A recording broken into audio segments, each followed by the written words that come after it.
Hello friends, welcome to Trend Tech Guide. Today I'll show you how to share story on Facebook. So if you are new to our channel, don't forget to subscribe. So let's start.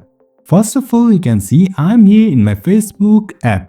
Now to create a story, over here on the top left you can find here is create story. Just tap on this and after this you will land to this interface. Now you can create different stories over here. Here is music, text, boomerang, and also here are some templates. Now I'll simply tap on one of my image story. For that I'll go with this one and tap on this, and after that you can just zoom in and zoom out this story, and over here you can add some stickers, text and many more over here.